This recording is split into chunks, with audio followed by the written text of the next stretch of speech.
Elise Wood. We've had lots of great racing already. We've just finished the men's and women's K4. And now we're turning our attention to another of the Olympic events. This is the C2 Women's 500. And of course, in Paris, it was the Chinese duo of Zhu and Sun who beat Lausanne and Chetverikova from Ukraine and Mackenzie and Vincent from Canada took the bronze.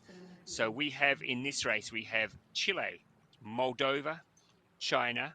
It's not the Olympic gold medalist Chinese team, the independent nations, Cuba, Spain, and Poland in this race. The women's C2 500, of course, been at 2 Olympics now, and really since even since Tokyo, the competition has grown so much stronger. The depth is so much better now than it was, and this is really taken off now because it was finally introduced to the Olympic program, women's canoeing, and really look at this. This is a really strong performance here.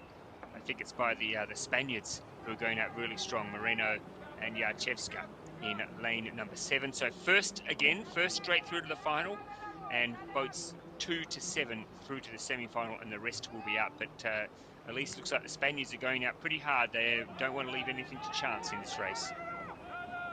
I know their country mates from the race before have warmed up the lanes for them, and they're obviously just wanting to replicate what the K4 did in the race before. So they've just gone through the 250 in a 55.35. Looks like a couple of seconds, or just shy of a couple of seconds, in front of the independent nations and the Chinese paddlers.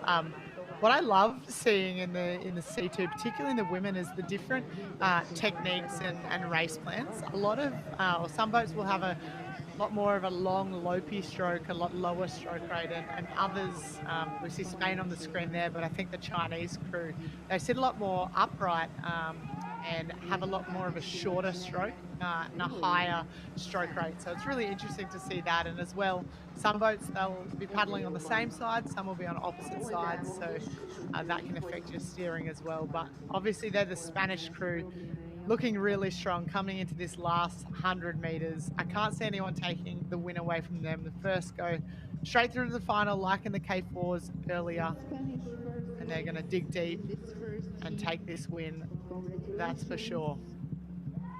Yep, easy win there for the Spaniards ahead of the Moldovans. I mean, we talked about the depth in China in women's canoe, but just right across the board, men's and women's canoe.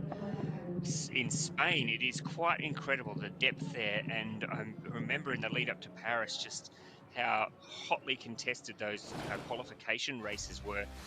And really, in the end, the Spanish could have taken any of 3 or 4 crews to Paris and come home potentially with a medal. So they really have incredible depth in Spain. But look at that, Moreno and Yarchevska going out pretty hard there for the Spaniards. They led from the start. It was the Moldovans, Daniela Couture and Maria Olarusu, who I think finished in second. So a good result for them as well. But it will be the Spaniards who will go straight through to the final of the women's C2 500 as we get this competition underway. Still pretty good conditions out there. If you're just joining us, there is a little bit of a tailwind, or there certainly was at the start of the morning.